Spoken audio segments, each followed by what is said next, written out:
Sweet. So what's happening here? Wow, Yeah. you need to tell that story. Kia ora everyone, my name is Sequoia and this is my co-host Lumi. So today with us on the show we have Elder and Sister Ardern. Thank you both for being with us today. We're glad to be here. Thank you. Well, today we have some photos with us that you sent through earlier. Where are they? Here we go. So we're going to play a little game, have a little activity. We're going to show a picture.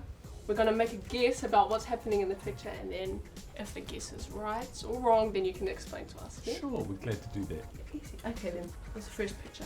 Here's our first picture. I'll pull it up. Ah, So what's happening here? What is happening here, Lumi? Looks like I see some badges. yeah, it looks like it's is this which one are you? well, I'm the one in the middle. This one, oh yeah, sweet. This must be your companion, your mission president, maybe? I Well, don't know. Elder Hunter would be pleased to think that he's the mission president. Oh, you know! So this was Is he your taken. companion? I had two companions. Oh, nice. So this is taken in Provo, Utah, at the Language Training Mission, or in those days called LTM. And these two were my companions for the 6 weeks that we were there. Elder Snow on my right, and Elder Hunter on my left.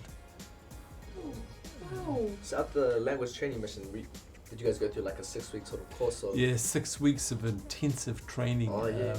It's a little different to what they do now. Back then, they gathered us together and said, do you have any questions? And none of us knew enough to have any questions. And then he said, from now on you speak every day in French, Wow, holy. Was that except for 1 hour on Sundays. 1 hour? Yeah, everything else had to be in French. And every day they asked you this question: Avez-vous vécu votre vision? Have you lived your vision of speaking French? Oh yeah. And you had to stand up if you had, or stay seated if you hadn't. Oh, no! Were there any times where like you felt that the Spirit was able to help you with learning the language? Sure, look, learning a language for any new missionary is challenging. And I don't think we can sugarcoat that. It wasn't until my knees ached as much as my head that I began to make progress. You know, you've got to depend on the Lord to help you to do hard things. And when I gave myself entirely to Him, I felt His helping hand. Right. Oh, that's awesome. Better Thank get you on for to sharing. thanks so much for sharing it. We'll get on to the next photo. So, what's happening here? Oh, who are those two young people? That's a really nice photo. Is it? Just Must be a couple photo. Both have your badges on. And you guys look really nice together. What is happening here? When was this photo taken? So that was taken when we were called to serve as mission president and companion of the Fiji 7 mission. Oh wow. And it was taken in Salt Lake at the Mission Leadership Seminar Yeah, in how? 2005. 2005? Haven't aged a single bit. Holy Yeah. I think he's just a marginally greater. How did you both feel when you were called to serve together? Wow, it was a bit scary, wasn't it? Well, you know, being called to serve as a mission president, you don't submit papers to that. The phone rings. Oh, really? And, yeah, You get asked to. you get asked to do it. Oh wow. And so the phone rings, and our So- first interview was with Elder Oaks. Oaks. And he asks us questions for about 30 minutes. Was this in person or on the It phone? was a video link. Video link. Oh. All the way back then, it was Yeah, a video links in link. 2005. Yeah. Yeah. Holy. And so they ask you lots of questions, and then they say the phone, we may revisit you or we may not. We'll consider what we've heard from you.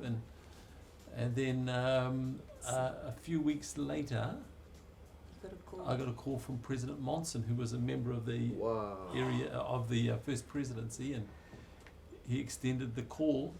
And he said to me, what did he say? Do you think Paula will go with Do you you? think Paul will go with you? Yeah. I said, I think That must have been a big shock. I'm hoping so.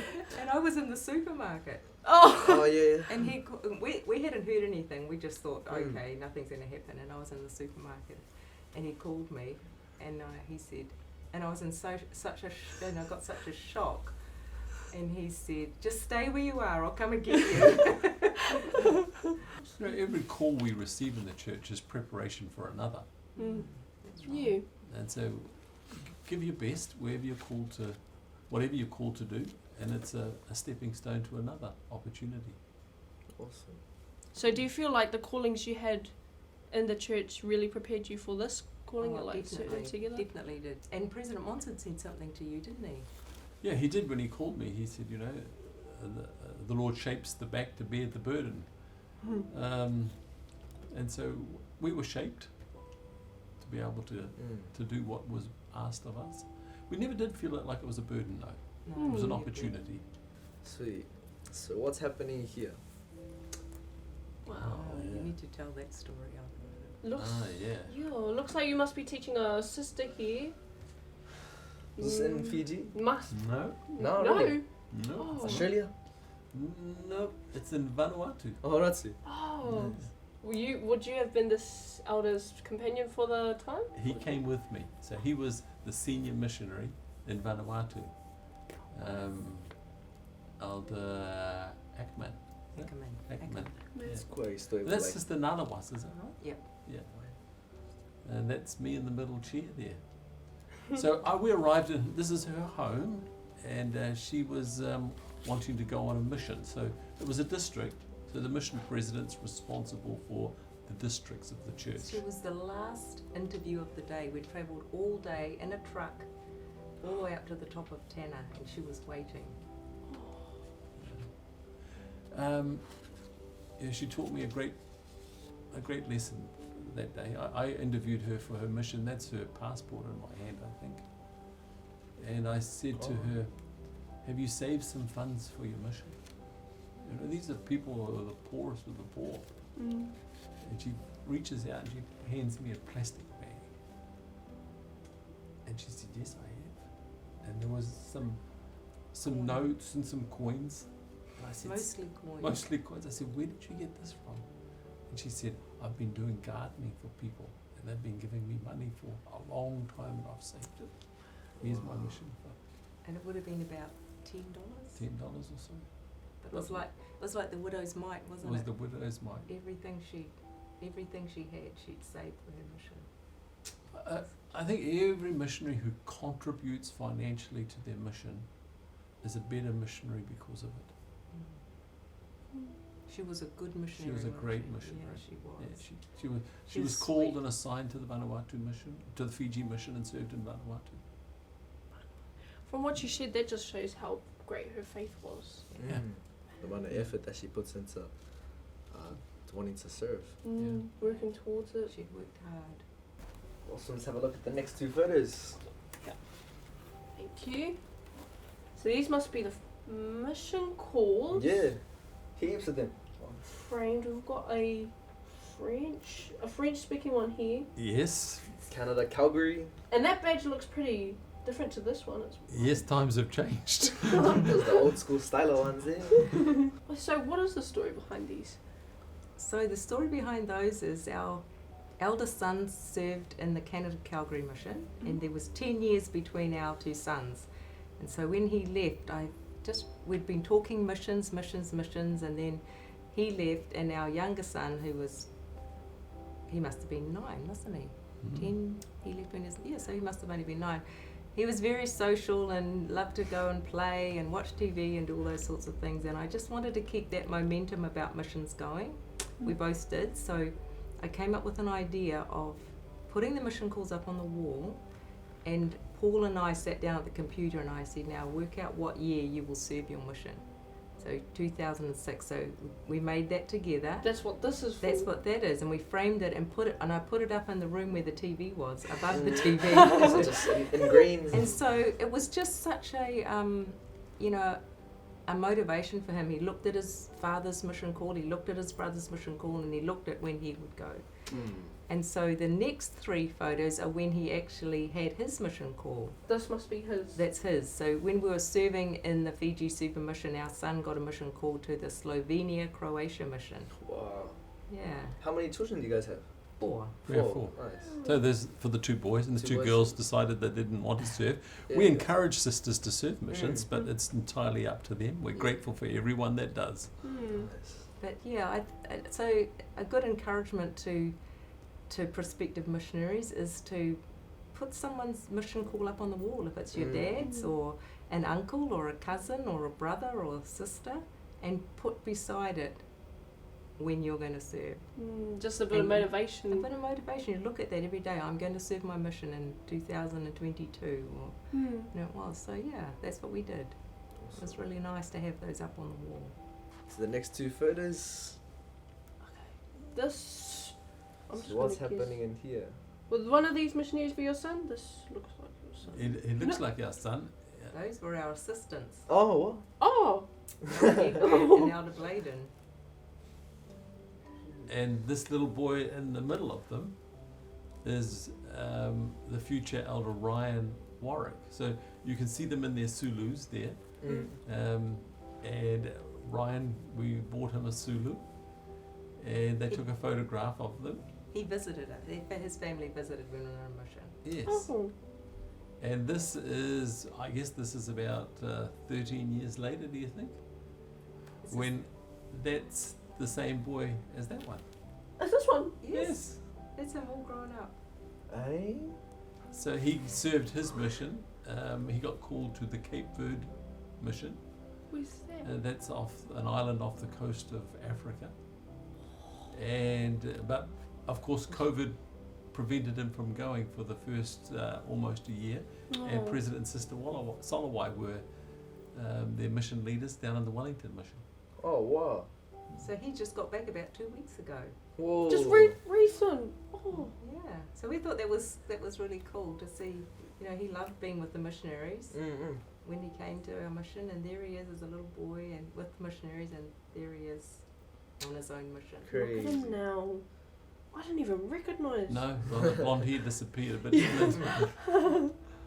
Well, you know, when you're a young missionary, your family won't be coming to visit you, but you know, you get to visit with them every week. You can call them. Yeah, online nowadays, eh? Online, and have a conversation with them every week, and there's letters and memories to send home as well. So yeah, it's an enjoyable experience to be able to share not just what you're doing, but how you feel about what you're doing. Yeah. Those are the testimony building moments. So, And the Lord will give you a lot of them as you consecrate your life to serving an honourable mission. I hope that more missionaries think about not just serving a mission, but they put that descriptor in front of it, serving an honourable mission. That's what we strive to do. What did you used to say to the missionaries when you were a bishop, the ones you were sending out? I used to say to them, you have 18 months or 2 years to serve, and the rest of your life to think about how you served. So you might just as well create good memories, don't you think? And hold it in a journal like you did. Yes. That'll be so cool. Well, do I get the last word? Of course. Well, let's have Sister Ardern make a comment, and then I want to... It was just the greatest experience for us to serve as mission president companion. You know, we sent our sons off, and it was kind of the unknown for us. What's happening over there? You know, But then we saw the other side of it, receiving missionaries, and I had a wonderful experience. That, you know, the very first missionaries that we met, I just felt this outpouring of love for them, and it kind of shocked me, because I usually have to get to know people to feel love for them, you know, don't we all? But I felt a love for these missionaries, and every group that came, I felt the same feeling of love for them. And it wasn't until years later when we went to the Philippines and I stood up to speak to a congregation at stake conference, and this outpouring of love for that congregation, I felt it for those Filipino people. And the Spirit whispered to me then, the love you feel for these people is my love for them. You're feeling my love for them. And then it clicked, and when I sat down, I thought to myself, that's why I felt that love for those missionaries, because it was the Lord's love for them. And so the Lord loves his missionaries, and he will help them and guide them and help them to be the best servants they can as they do their best. Well, you know, If President Nelson is known for anything, it's about gathering Israel on both sides of the veil. Israel was scattered because of wickedness. It's going to be gathered because of righteousness. And the missionaries are about bringing the righteous, gathering them to God. And so they have a great and important work ahead of them. And Sister Ardern and I today, we encourage every young man to serve a full-time mission. Now some of them might have challenges with a proselyting mission, but there's opportunity in service missions right here in New Zealand. And they should take those opportunities. And every young woman who chooses has an invitation to serve a full-time mission, again, as a proselyting mission or as a service mission. My promise is that those who honour God, God will honour. And it's a wonderful way to show your love for the Lord and all that He has done for you. So onward and forward, every missionary should go with faith and courage. Thank you guys so much for watching. I've definitely learnt a lot today. I think one piece of advice I'd take home is if we honour God, God will honour us. Thank you so much for watching. Unforgettable missionary. See ya. I hope they call me on a mission when I have grown a foot or two. Thank you guys so much for watching. Make sure you like, Comment. and subscribe. So yeah, let us know in the comments who your favorite host was. Oh yeah. Yes, yes. See ya.